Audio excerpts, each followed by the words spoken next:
How's it going, everyone? It's GadgetsBoy. Welcome to another video. And in this one, we're going to be taking a look at the TCL 10 5G. Now, this is one of the most affordable, readily to buy 5G devices on the market right now. And it actually has a lot it's packing a lot there for the money that you pay for it as well. But without further ado, let's get into it and see what you can look forward to if you're thinking of picking one of these up or you're looking for an affordable 5G device to buy this year.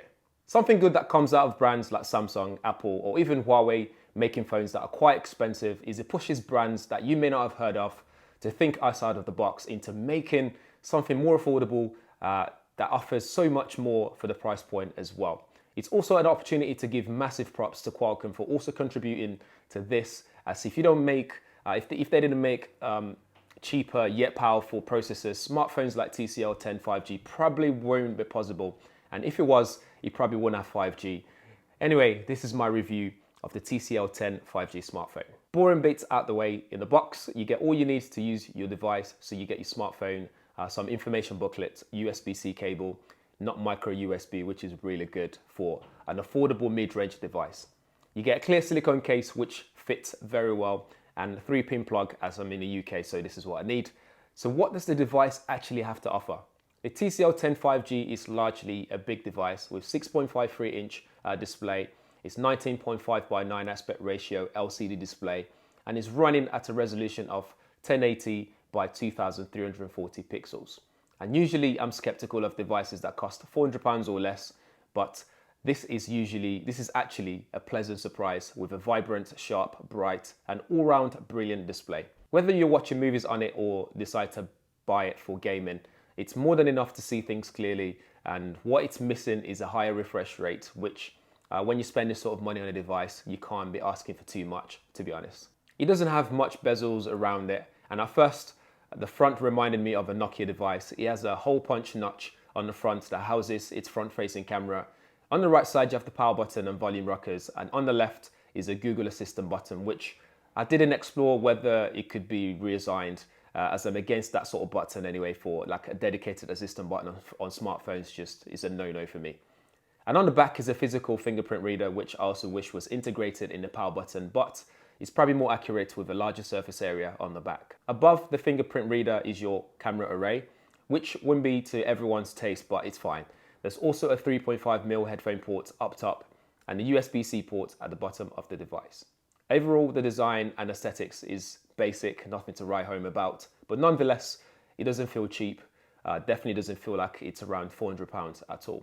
And if that large display is not enough to convince you just yet, TCL also use something called Next Vision, so NXT Vision. And it's basically there to boost vibrancy, the color, and it adds more punch and vibrancy again to the display, and it works across gaming, videos, or just regular functions. So play with the settings to see if it tickles your fancy. As part of Next Vision, you also get to toggle that switch for SDR to HDR to enhance color, contrast, and depth when streaming videos too.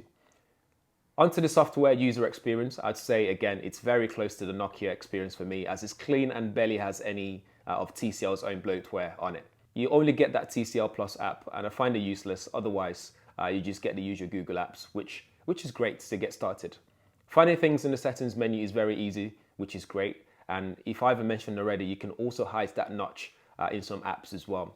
Again, something you can customize in the settings. TCL has opted for four different cameras on the back, a 64 megapixel wide angle lens, 8 megapixel ultra wide, 5 megapixel macro, and a 2 megapixel depth sensing lens there as well. And as expected, there's no optical image stabilization. Don't be fooled by the number of cameras here though, as it's still not as good as the cheaper Pixel 4a with a single lens, but the Pixel 4a doesn't have a large display or 5G either. The camera performance is okay. It will suffice for those looking for something to post on Facebook or Instagram, but no further. And having said that, that's what most people use their smartphone camera for these days anyway. Adding a macro and depth lens is a little backwards for me, and they could have done with adding a telephoto lens instead, because that's more of something that I'd rather use than a macro lens. Where it really suffers is in low light, as it just doesn't perform well without all the extra noise that it adds to the pictures. You do get a super night mode and portrait mode as well. Portrait mode will take advantage of that depth lens, but doesn't mean it's better than what you can achieve using just software and a single lens like the Pixel 4a. For video, you can shoot up to 4K at 30 frames per second, and you have electronic image stabilizations and 10 times digital zoom. Now for the processor and battery performance. TCL opted for a 4,500 mAh battery with fast charge. On paper, that is a lot of battery there. It comfortably lasts a day, and that's more than I can say from a more expensive Samsung Galaxy Note 20 Ultra. It uses Qualcomm Snapdragon 765G, and the G in the end means it's got extra oomph to make it suitable for gaming, and it's the same processor as you would see in the new OnePlus Nord. That's also a popular mid-range device as well. Accompanying that is a 6 gig of RAM and 128 gig of internal storage, which you can expand with a micro SD card. Rather than talking technical benchmarking scores here, I just loaded it up with apps and ran multiple applications at the same time, and it didn't stutter. It even did really well playing Call of Duty Mobile, which is graphics and processor intensive as it gets.